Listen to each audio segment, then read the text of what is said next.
Anyway, in Tamil Nadu, we think the number is closer to 51% or 52%, the most urbanized state in the country. And they had this view that urbanization was going to be the panacea. They were going to be able to provide better quality of life, better infrastructure, better services to their citizens when they became more urban concentrated. But I want to start at the basics. The whole logic of urbanization is that it facilitates kind of accelerated economic activity, right? Like the more you get people together in one place, you will find the multiplier effects to be greater. The US, it's easy to do urban planning when your country is 200 or 300 years old, and by then the world had already figured out a lot of different things and you were able to implement that.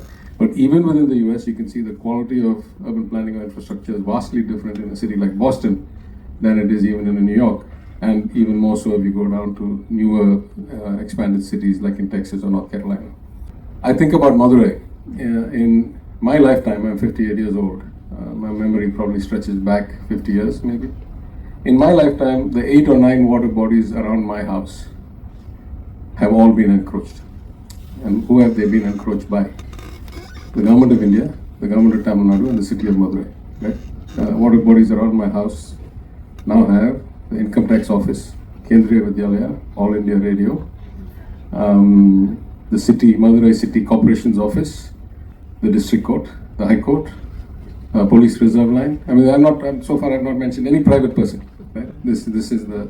So if we have a water problem and if we have a water storage problem, then you know where it starts. I was in Kodaikanal last year for some seminar, and inadvertently the words came out of my mouth when it took us about 40 minutes to cross about 1 kilometer, and with the police escort. And I said, this is the textbook example of the failure of urban planning. There is no constraint, no limit, no enforcement, no nothing. I went to school in the Nilgiris, and it's heartbreaking for me. I went to school from the age of 5 till about 13 or 14, and I find it very difficult to go back because it's just utterly depressing to see how it has become a hodgepodge with no control, no constraint. The courts have remarked on it many times. But it's not always like that, right? So I was asked to give some examples, and I was thinking one long back and one last month. I used to live in the state of New York for 12, 15 years. And in the state of New York and the city of New York, one of the most revered people is a gentleman called Robert Moses, who drew up not just the park system for the city of New York, but also the highway and the road system beyond the Manhattan grid, the roads to get in and out of the city. And so traffic planning and management was an essential part of urban planning going back, decades and decades. Here, traffic is managed by the police. There's no department in the corporation of Madurai or Chennai that actually does traffic planning, right? It's the police that do it. And then more recently, last month, I was in Palo Alto, on the west coast of the United States, and a friend of mine was trying to put in an additional room in his backyard to work as a home office. And the number of permits he had to get and the amount of approvals he had to get from the government, and then from the local body, from the town. And he told me the rule is that if you're within 15 feet of the road, the government, the local body tells you what trees you can plant and what bushes can be there and what can be removed. I mean, think about urban planning at that level, the compliance and the enforcement of that. So the real issue is, these are the profound structural problems in the nature of urban planning. Now we have a new problem. Now we are beset by climate change. And I must say, first of all, that if anybody doesn't believe in climate change, they just have to live in Chennai, and particularly the last 3 months. When we should have no rain, we've been having unseasonal rain. I happen to fly fairly often, and 3 times in 2 months, the planes have been diverted to Bangalore because the weather has been so bad that not just that they have to circle, but they cannot land at all before running out of fuel. This is unprecedented. I've been flying a long time. This frequency of having the airport completely shut down to traffic is unprecedented because this kind of weather is unprecedented. Then when I checked with a lot of people, they say, well, I got a problem because Chennai doesn't have this advanced guidance kind of systems where in the relatively blind, the planes can be guided down by additional data and feedback and light and all that from these landing systems. Maybe true, but we never had them before.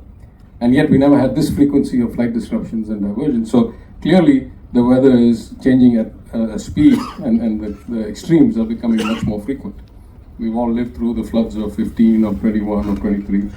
So it's real. Now the question is, what does climate change really mean for urban planning?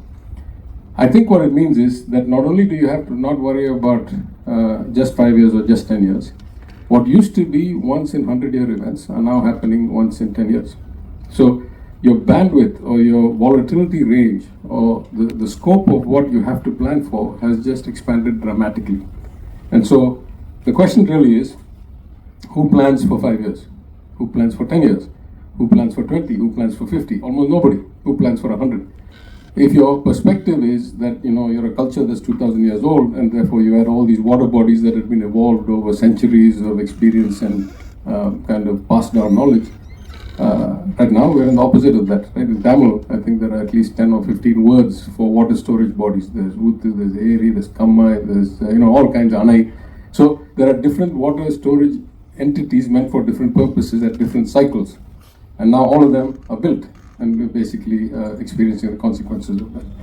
So I think, whatever the limitations or the need for improvements in urban planning were, climate change has just amplified them to a level of urgency and a level of immediacy that maybe didn't exist till now.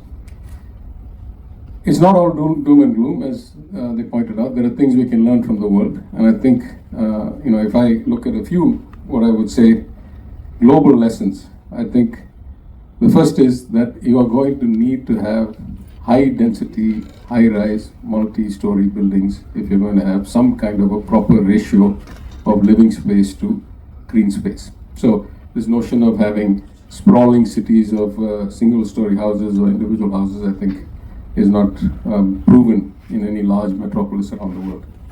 The second is that you must have a real focus on water, on groundwater replenishment, and to be realistic, there must be efforts for water recycling. There is just no way that fresh water is going to satisfy 100% of the needs of a large city. There must be a focus on public transportation, and you must have some areas that are considered no-go or very little traffic if you're going to kind of make it a livable city. It is very, very difficult to retrofit old cities with new technologies, but it's not impossible. And now with the help of AI and modeling and data collection that can be very, very wide-ranging, it's possible that we can start modeling for 50-year, 100-year events and start trying to plan for that. Overall, I would say there are examples. If you look at the city of Madurai, we have just commissioned 2 studies after many years of effort. Both of them are reaching fruition, one around underground drainage and one around stormwater management. In fact, the cost is not the limiting factor yet, in my view. In my view, the complexity is the limiting factor. There are very few people who are capable of doing these kinds of studies, even fewer who are capable of designing such systems. And as a very senior retired bureaucrat told me, he said the problem with building these kinds of stormwater systems in a place like Chennai, which gets monsoon rains, is that the complexity of gravity managed or gravity driven stormwater management for a place the size of Chennai, the engineering complexity of that is higher than the complexity of building metros, underground railways. And there are very few people who can actually execute those kinds of projects in a reasonable time with reasonable efficiency. So I think this notion of urban planning, particularly with greater volatility in weather patterns and outcomes, at the core of it has to be a profound shift away from planning for every year or every 5 years to planning for the next 50 or 100 years. The tools exist, I think, and the ability to learn from others and adapt our approach, I think, is reasonable. In our government over the last 2 or 3 years, in addition to the kinds of projects I'm talking about, where we have done granular analysis for cities of the scale of Madurai, we have also done things for the Western Ghats. In my time in the finance ministry, we set up a district master plan because we felt it needed an integrated approach. Otherwise, if we let Kannur do something different and Kotagiri do something different and Gudalur do something different, they might be racing to the bottom. So we came up with this notion, and I initiated it back in the time. And as somebody else was saying earlier in the day, we have one of the more progressive and thoughtful approaches to this. We have a Tamil Nadu Governing Council for Climate Change. I was a member in my old role. We have very renowned global experts on it, former UN members in the climate field. And so I think, this is the time to think about these things, because a state like Tamil Nadu is at 50% on its way to 75. But India as a whole, 31 is outdated, probably it's more like 35 or 40. There's a lot of room to apply these lessons ahead of time before you start building these cities, and to truly make cities that are relatively smart, unlike most of the money that has been spent so far on so-called smart cities. Have not done anything really smart at all. But anyway, with those thoughts, I hope that this will be a productive discussion. I know it's a small audience, but a very interested one. And the learned judge has a lot of experience. I'm sure he's going to add a lot of insight. I thank you once again for the opportunity, and I wish you enlightening and pleasant couple of hours. Thank you very much.